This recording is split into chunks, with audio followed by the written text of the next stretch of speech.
by the end of today, it's possible that a series of circumstances could line up whereby we find America has surrendered the Israelis to the International War Crimes Tribunal. The Jews who are living in Palestine pack a suitcase and leave quietly.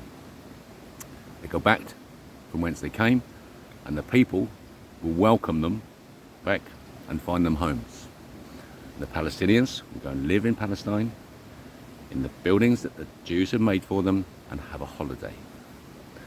In the promised land, the British government promises to make good on the reneged promise of Lawrence of Arabia that the Arabs have a homeland forever, Palestine. The Second World War is still continuing.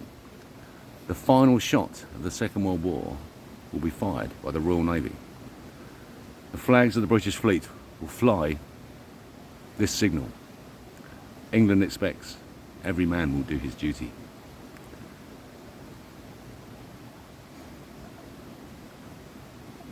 The Royal Navy will fire a salvo into the steering gear of the USS Paul Hamilton, the aircraft carrier, effectively crippling it. It's a ghost salvo from HMS Hood. One of her shells caught the Bismarck's steering gear and crippled it. So still with full fighting power, the Bismarck died with one lucky stroke from 13 miles away.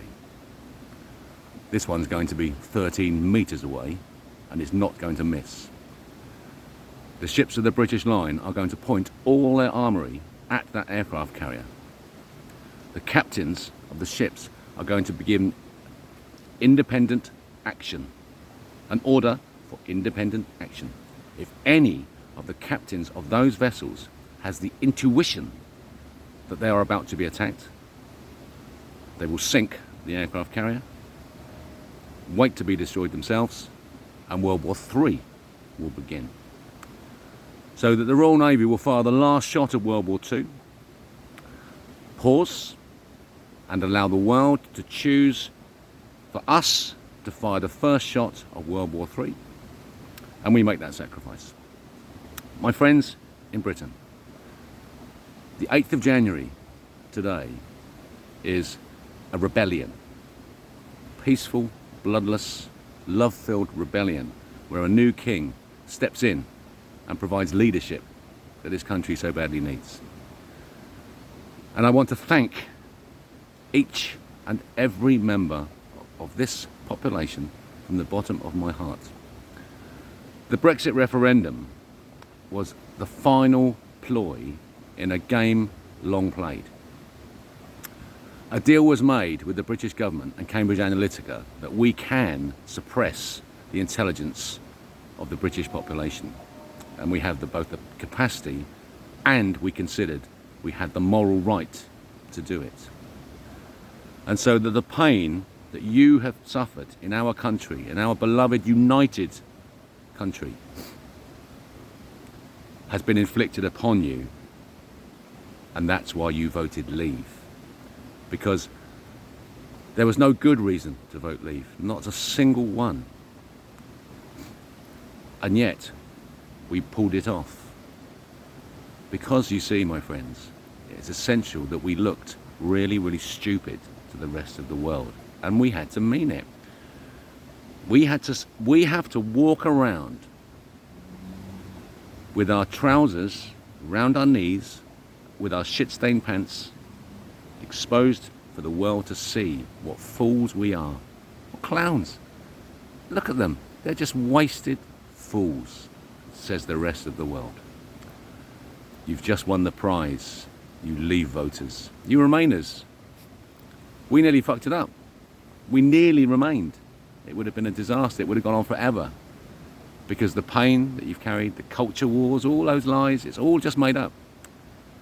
This is who you truly are.